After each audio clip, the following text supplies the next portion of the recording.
Happy Independence Anniversary, Nigeria.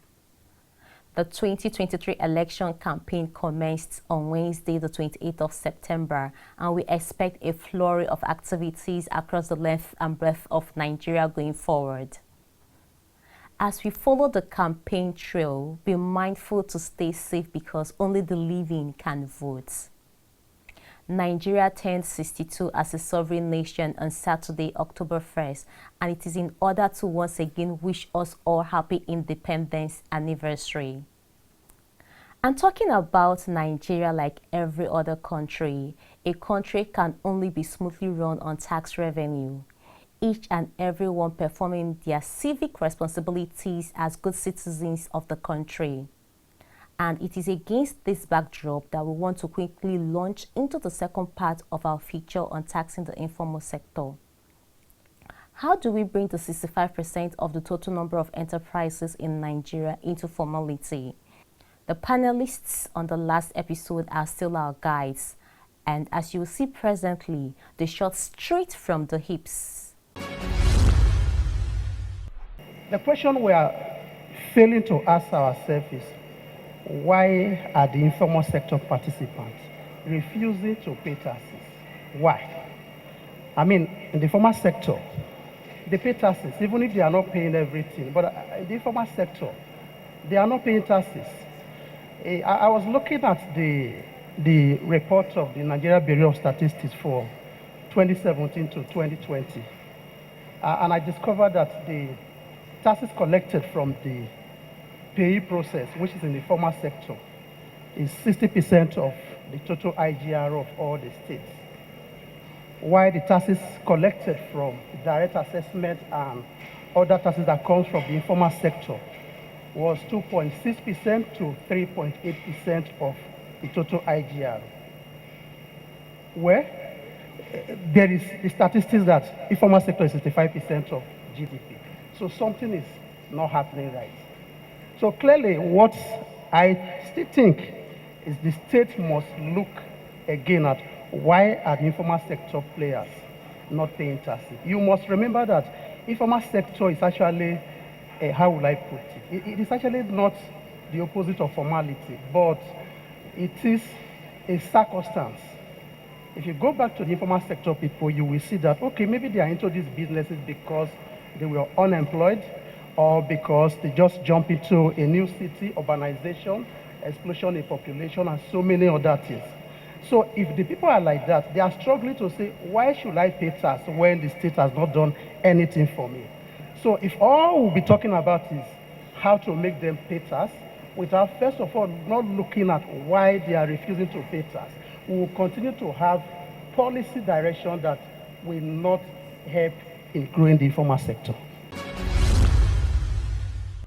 The idea here basically is not to kill the business of an ordinary man on the streets who is trying to make a living. We have to get that very clear, because once you kill the taxpayer or you kill an ordinary man, then definitely there will be no revenue. Then also, the focus basically here is on the personal income tax. Bringing them to tax net in terms of personal income tax, and not necessarily from the angle of company income tax. I have to clear that aspect, because the idea also is to allow them to grow. Some people will argue that we actually have a framework. It's just that we have the issue of implementation, consistency, and enforcement. If we take as an example, the Finance Act of 2020 was a good one, and it tried to an extent, to bring in some of the regulations together in one place. But in looking at these regulations, it's very important to first find out, why is the informal sector increasing? Why is it, blowing up? When we know the advantages that a country can gain if it comes into the formal sector. Look at this 2018 study that says there are 3 reasons why we have the informal sector. We have the category of potentially productive entrepreneurs who do not want to enter into the formal sector because of the high regulatory costs.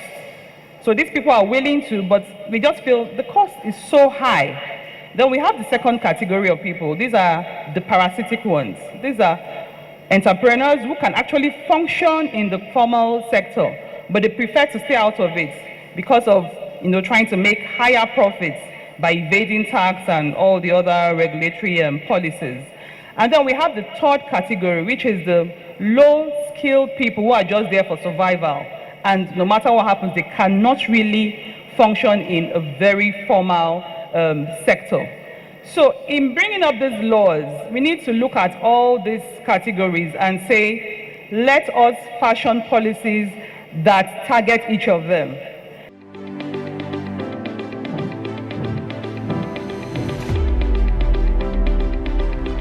It is an offense punishable by a fine of 10 million naira and/or imprisonment for any agency of the federal government other than FIRS to demand for books or returns for the purposes of tax.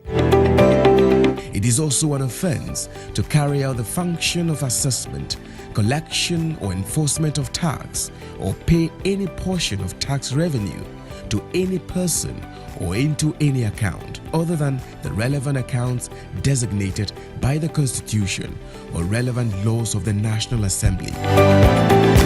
It pays to pay your tax. This message is brought to you by the Federal Inland Revenue Service, FIRS.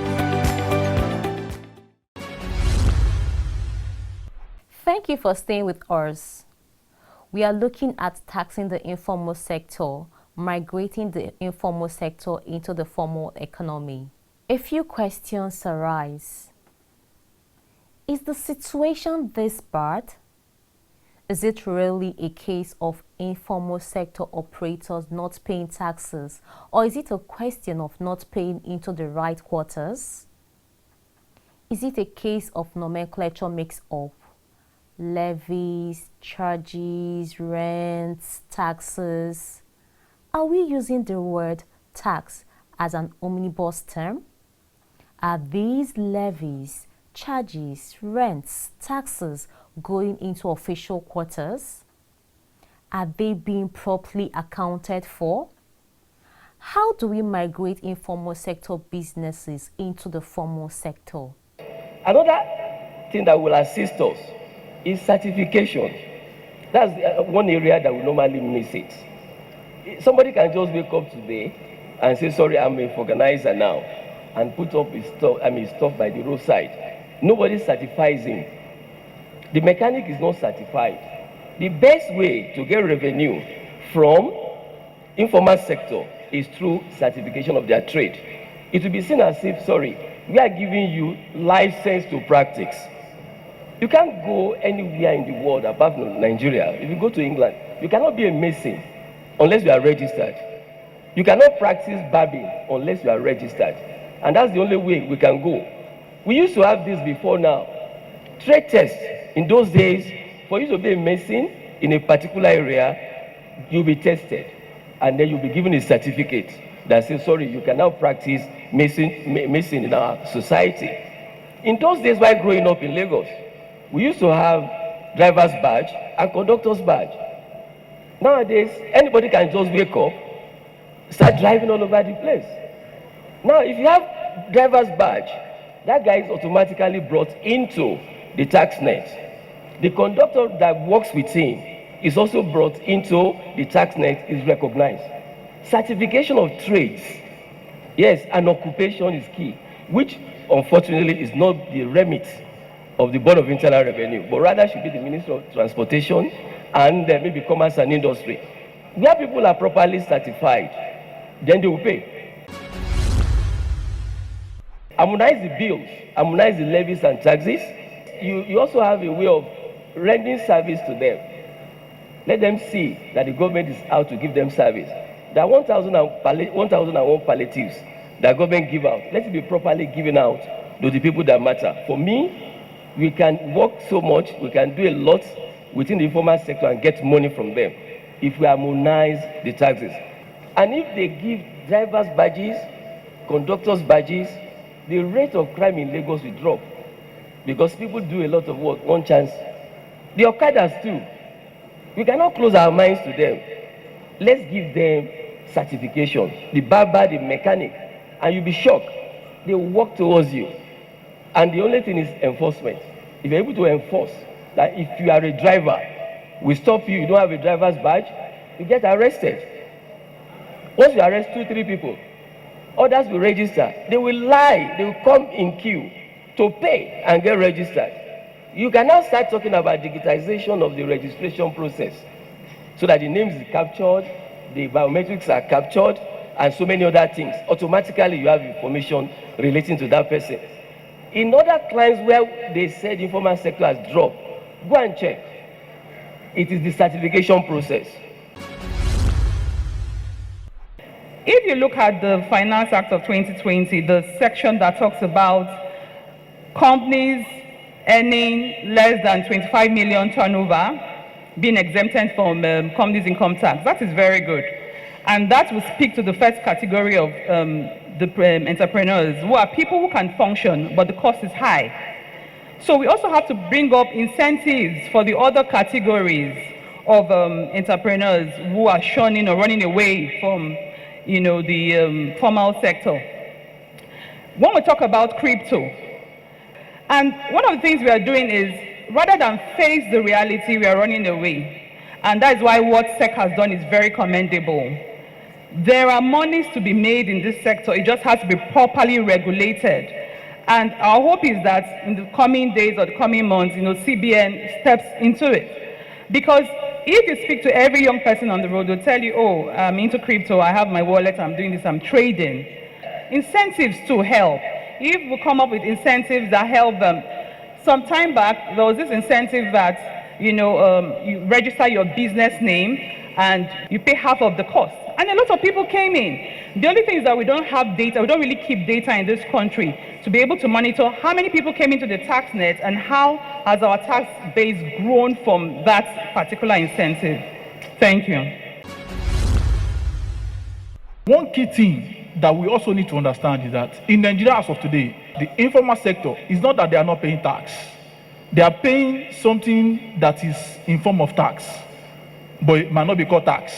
For example now, in Lagos, an average bus driver, you pay an agbero, and you see that they complain, bitterly. An average market woman, you see an agbero that will come and collect something from her. And of course, she has to pay. If she doesn't pay, she will not be able to displace the market. So what we are saying here is that the informal sectors are there. They are actually paying something that's like tax, but those taxes are not actually accounted for. They are not coming to the tax nets. So we are looking at ways to bring them into the tax net. Of course, Ogabisi have said certification, brilliant. But one key thing that we should know is that we cannot do certification through manual process. That is why I am an ambassador of digital transformation. I can tell you, as a tax consultant and of course as a chartered accountant, the deployment of FRS tax promax have solved a lot of problems. It has solved a lot of problems. So encouraging entrepreneurship is good, and of course creating an environment is good, but let's have it in our mind that a player in the informal sector will ask himself, why do I need to pay tax? Why do I need to do this? What is the purpose? So government itself must be ready. Ready in terms of let the taxpayer be seen, let them be seen, number one, as customer. You could see, walk into a tax office, you'll be surprised the kind of service you get. They are improving, we know, but of course, an informal man that is already on the street, that is not educated, that cannot pay the service of a tax consultant, definitely we need to file his tax by itself. So creating an enabling environment is very key. Very, very key for you to bring the informal sector into tax net, then not seeing them as, oh, this is another base of generating revenue. No, embrace them, educate them, then of course they'll be able to come to the tax net. What is the place of data and what is the place of technology in all these? I think the key thing here is technology. Technology is very important because it brings about inclusion. And after COVID, it has been noticed that most of the countries who have activated or enhanced their technological infrastructure have been able to capture people into the formal sector. One example is in Kenya, they have the M-Pesa, and they have like 110,000 agents all over the country. What they do is that they give access to people to finance, e-money. And this is one of the reasons why people stay on in the informal sector, that access to finance. And what was discovered is that in 2006, the informal sector, or the inclusion from the financial sector, moved from 26% to 83% in 2018, just because of the infrastructure which they employed. So this is one of the things that we should be looking at as a country. Our infrastructure, what are we doing about it? How are we investing in it? Also, we have BVN, we have NIN. These are really ways to hold people, but we're not using it. We just tell people, go and register. People are queuing up, they are fainting, trying to register. And at the end of the day, nothing happens. And I believe that the Lagos State government is really doing quite well when it comes to trying to bring people into the tax net. Because, for example, you cannot do anything in the land registry, Alausa, without your tax clearance certificate. And I believe that we should bring up some policies that will ensure that we're just not registering this, having our BVN and NIN, that we want to do certain things, we must show that we have paid our taxes. One way is that if you look at the banking sector, so you have an account, is there a policy that we can bring up to say, before you reactivate your account, you have to go and bring your tax clearance certificate? So those are kind of things we should be thinking about, so that it's not that we just have these mechanisms and we are not employing them. If you go abroad, anything you want to do, your social security number or whatever number of the country is very important. So let us get to that stage where these things matter. It also ties into certification. It also ties into policy and regulatory framework. Thank you. If we must grow entrepreneurs, we need to clearly understand the different categories of people we are classifying as informal sector. I mean, clearly, it is not only the market women or the people selling akara in the street that are informal sector. You have a whole lot of people who are doing genuine businesses, who are hiding under the table because they don't want to pay taxes or they don't want to be regulated. They fall under the informal sector. So government needs to look at their statistical organizations to gather reliable data about the informal sector. If you want to actually grow them as entrepreneurs, this is key. I mean, we'll be talking about Lagos. If you go to Balogun Market, if you go to Ladipo Spare Part Market, you go to Computer Village, Alaba International Market, you have millions of transactions going on in these places. There are people in those places that should be filing proper tax returns and be paying millions of naira to government. But you have a system where you've allocated some collection for them to pay, where if your shop is maybe a building material, if you are a building material seller, this is what you pay every month. If you sell clothes, you pay this every month. No, you can't grow entrepreneurs that way. Because what you are basically doing is creating incentive for people to remain informal. So government need to gather information and reliable data. That is what I'm talking about, reliable data. Only technology can help us get reliable data. At times, everybody in Nigeria says that the tax authority, they don't have any means of identifying the people. No, Nigeria is a country where you have data overload. For me alone, I have driving license, international passport, BVN, everybody has that in Nigeria. All the tax authorities need to do is to leverage technology to link these data here and there. And when you link this data, what is going to happen is technology will help us to identify people who should file returns who have not filed returns, people who should pay taxes that have underpaid taxes. If we do that over time, we will grow entrepreneurs. Mr. Zion Atora had a contrary view on the use of incentives as a way of encouraging informal sector operators. If you look at other jurisdictions, there are some of the things they have done that we have not done here, or we have done wrongly. For example, experience of other places has shown that if you want to move entities from the informal sector to the formal sector, you must not create incentive. really incentive. Don't build your tax system by creating incentive that make people want to remain in the informal sector. Let me give an instance.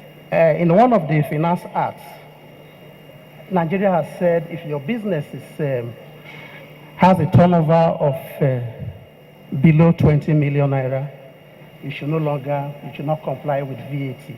This is an incentive. I mean, from the time that act was passed to date, I don't know what statistics we have that shows that has encouraged persons in this category to begin to file their returns voluntarily. I don't know if we have any data that can show us that, oh yes, since they passed this Finance Act, I mean, we have increased the tax base by this number. So it clearly shows that if we want to formalize the sector, creating tax incentive is actually a discouraging factor. It helps people to stay in an informal way. I've talked to persons who have actually asked me what can they do to structure their businesses in such a way that they continue to fall under that threshold. They are not registering for VAT. Now you'll be surprised, in India, in 2018, the Indian government make a provision in the goods and services tax, which discouraged registered businesses from dealing with unregistered businesses in the informal sector, 2018. As of that year, the record in India shows that the informal sector was 52% of GDP. You know, after they make that regulation, if you're in the informal sector, nobody is coming to do business with you. The people you normally do contract with are not coming to do business. Because what we mean by formalization is just bringing the people into registration. They begin to register. And if you look at the report published by the State Bank of India in 2020, the report says that singular piece of legislation reduced the informal sector in India from the 52% in 2018 to 20% in 2020. Look at it. Like I said earlier on, I'm not sure we have any information about what benefit we have received as a country by putting a benchmark for VAT registration.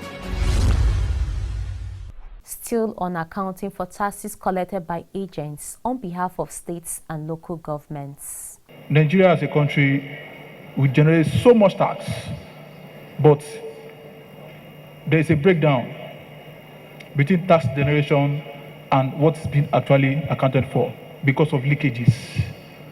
So if we need to bring the informal to formal, number one, we need to block the leakages. Too many leakages in our tax system. That's one.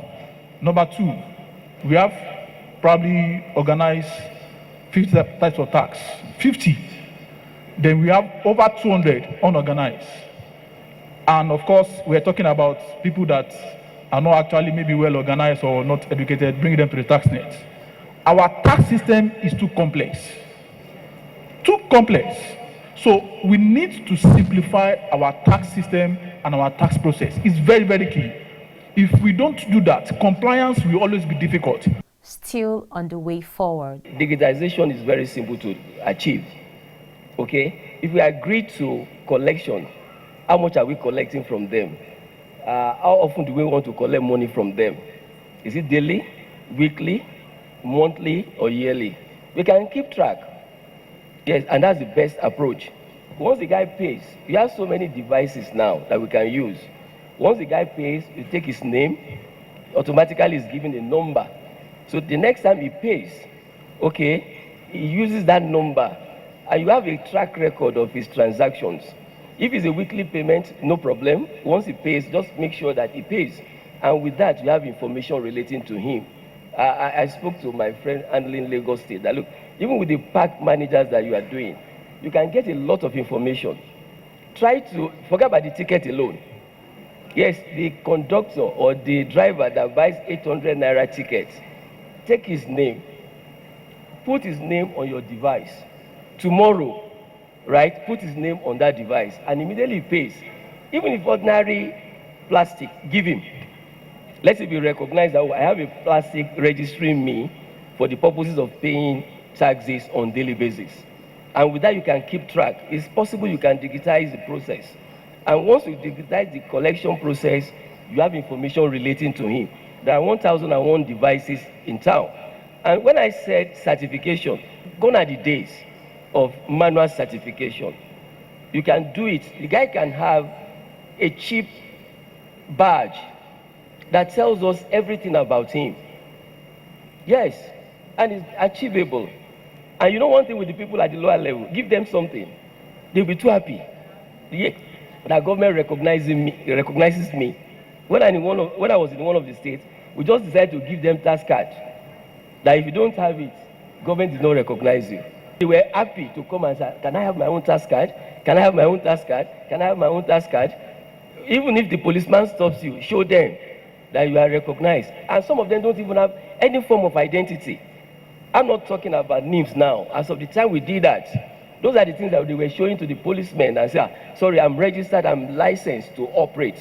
We can digitize the process, and it's very, very simple. Food for thought. We don't want it to end here. We want your take, your view. Send them by calling in, tweeting, by email, on Facebook and on YouTube. Thank you for watching, and remember, this country can only move forward if you pay the right taxes. See you next week.